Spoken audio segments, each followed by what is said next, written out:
All right, so let's just cut the crap and dive right into this train wreck, the 2016 Ben-Hur. Everyone remembers the Charlton Heston classic, the one that actually, ruled the Oh yeah, that chariot race, man, that was epic. Fucking epic. damn right it was.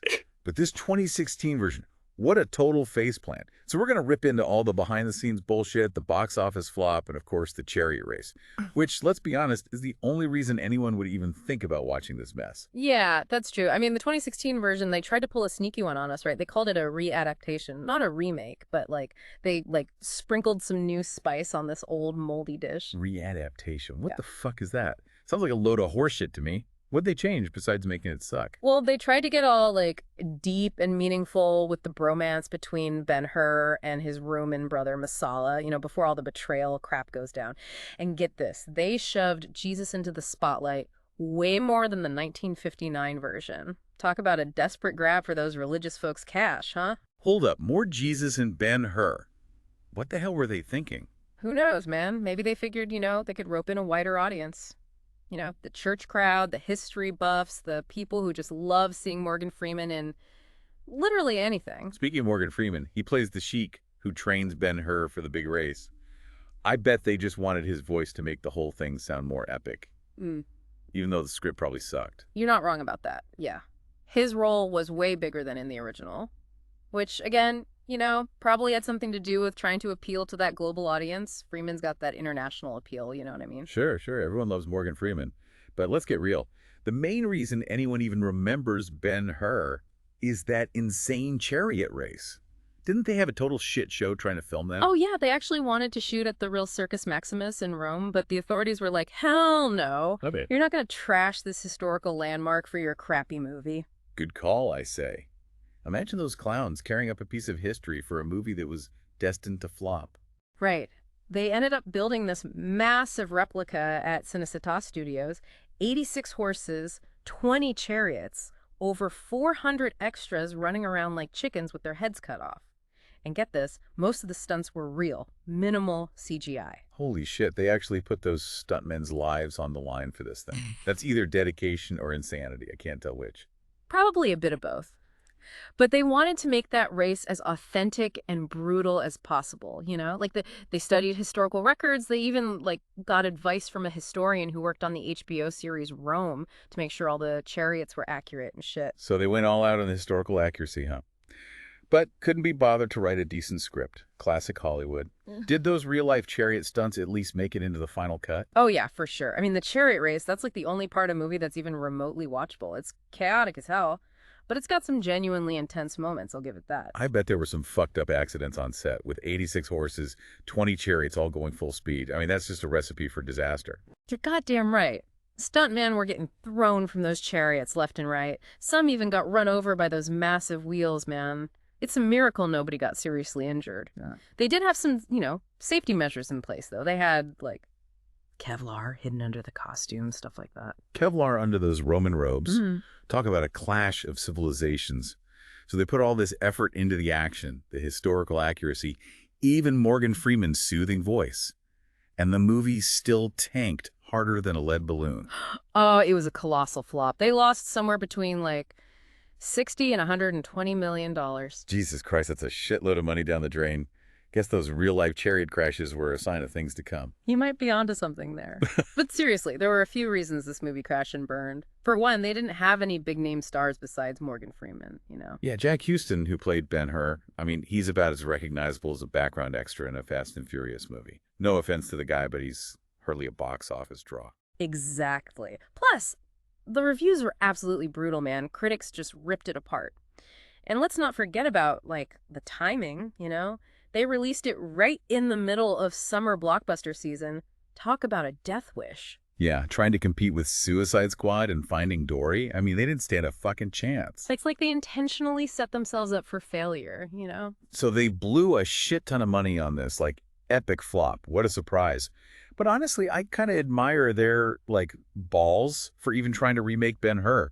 I mean, the 1959 version, that's iconic. Oh, yeah. They were definitely, swinging for the fences, even if they ended up face-planting spectacularly. Maybe audiences are just sick of Hollywood, jerking off to these old classics, Yeah. We've had enough goddamn remakes and reboots to last a lifetime. There's definitely, like, some reboot fatigue going around, but I think there's still a way to pull it off, you know? You gotta find a way to make it fresh, relevant, not just a lazy cash grab. Yeah, good luck with that.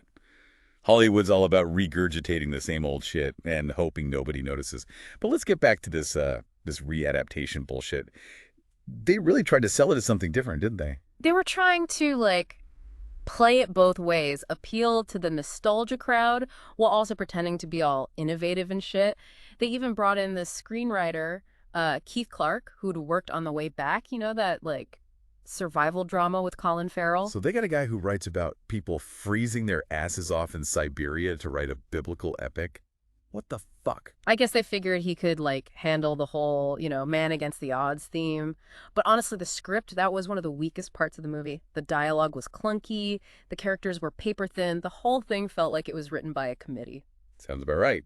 But hey, at least they got that sweet, sweet chariot race footage. That's got to be worth something, right? Oh, for sure. The action sequences, those were definitely the highlight of the film. Even if they were kind of a mess, you know. But here's the kicker. They actually did pretty well in some international markets. No shit. Where the hell did this turd actually make money? Believe it or not, it was a hit in South Korea. And it also did decent business in, like, Mexico and Brazil. Maybe they should just released it overseas and called it a day. Probably would have saved them a lot of money and embarrassment. It's just, like, baffling how a movie with so much going for it, the action, the history, Morgan Freeman's golden voice, could still manage to be such a colossal fuck-up. It's a testament to the fact that you can throw all the money and special effects in the world at a movie, but if the story and the characters suck, nobody's going to give a shit. And let's be honest, nobody really went into this expecting a masterpiece. They wanted to see chariots crashing, horses going nuts, and maybe a little bit of Jesus sprinkled in for good measure. It's like watching a train wreck in slow motion, you know? You know it's going to be bad, but you can't look away. That's a pretty apt description of this movie. But you got to give them some credit for at least trying to do something different, even if they failed miserably. Yeah, they weren't afraid to take risks, even if those risks blew up in their faces. They definitely learned a valuable lesson about the dangers of messing with a classic. And audiences learn that sometimes it's best to leave well enough alone. But speaking of trying to do something different, let's talk about the music in this thing. I heard it was a pretty wild departure from the original score. Oh, yeah. They went in a completely different direction with that. The score was composed by Marco Beltrami. He's, he's known for his work on, like, horror films like Scream and The Conjuring. Horror in a Ben-Hur movie. That's fucking bizarre. Yeah, it was a bold choice, to say the least. I guess they wanted to, like, create a more modern, intense soundscape. But let's be real. Nobody goes to a Ben-Hur movie for the soundtrack. They want to see chariots and bloodshed, not violins and creepy piano music. So they got a horror movie composer to score a biblical epic, huh? What's next? Hiring Michael Bay to direct The Sound of Music. Hollywood's full of surprises, my friend. Speaking of surprises, did you know this movie actually won an award? Oh, yeah, I almost forgot about that. They won the EDA Special Mention Award for a sequel or remake that shouldn't have been made. Ouch, that's gotta sting. It's like the ultimate backhanded compliment. So what's the final verdict on this cinematic abortion? Hidden gem or a total train wreck? I'd say it's closer to a train wreck, but with a few moments of, like, unintentional comedy thrown in. If you're a diehard fan of the original, you probably want to avoid this one like the plague. But if you're looking for a good laugh and you enjoy watching movies crash and burn, then this might be right up your alley. That's a pretty generous assessment. I'd say it's a dumpster fire from start to finish, but hey, everyone's entitled to their own opinion. Fair enough. So where does this leave us? Is there any hope for future biblical epics in Hollywood? I think there's always potential for a good story, regardless of the genre. But Hollywood needs to stop beating a dead horse with these, like, remakes and reboots, you know? Find some new stories to tell, or at least try to bring something fresh to the table if you're going to rehash the classics. You're preaching to the choir here, buddy. Yeah. But I doubt those Hollywood execs give a shit about originality. They're too busy counting their money and greenlighting the next superhero sequel. Well, that's a depressing thought. Maybe we should just stick to watching the classics and leave the remakes to rot in the depths of Netflix's algorithm. Sounds like a plan. All right, I think we've beaten this dead horse enough. Time to move on to something less soul-crushing. Agreed. All right, so we've established this movie as a cinematic turd of epic proportions. Mm-hmm. But I'm curious, did they at least get the chariot race right? I mean, that's the whole point of Ben-Hur, isn't it? Yeah. Oh, absolutely. The chariot race is definitely like the centerpiece of the film, and they went all out trying to make it as like realistic and spectacular as possible. But there were some creative liberties taken, let's just say that. Creative liberty. Like what? They gave the chariots like rocket boosters and machine guns. Not quite that extreme, no.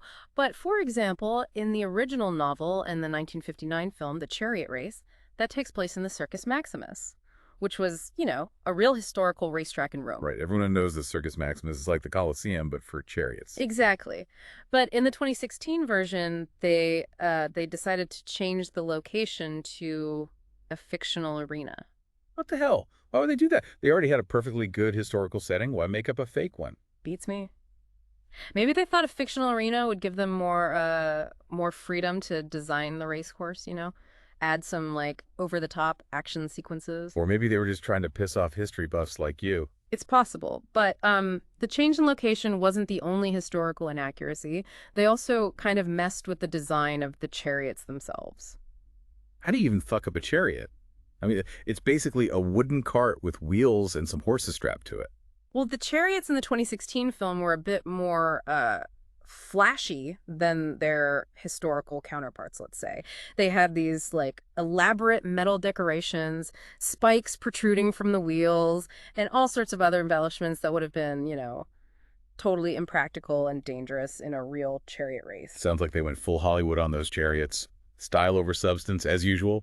Did they at least get the horses right? Yeah, actually, the horses were one of the more accurate aspects of the race. They used a breed called Andalusian horses, which were, commonly used in chariot racing during the Roman Empire. So they got the horses right, but screwed up the chariots and the location. Yeah. Classic Hollywood. But hey, at least the race itself was exciting, right?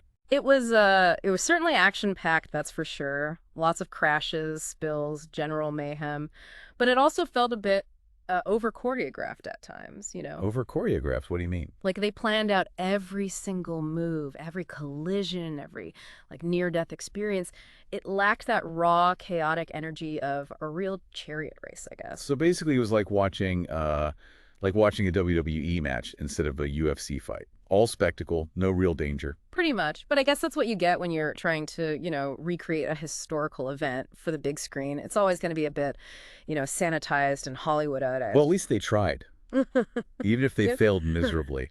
So what's the final word on this whole Ben-Hur debacle? Should people even bother watching this train wreck? Honestly, I wouldn't recommend it unless you're like a masochist or you have an unhealthy obsession with like bad movies.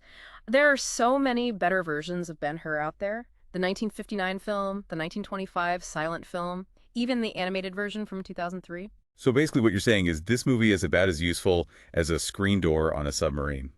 That's a pretty accurate assessment, I'd say. Well, there you have it, folks. Another cinematic turd, courtesy of Hollywood. You stay classy and avoid bad movies at all costs. We'll see you next time for another deep dive.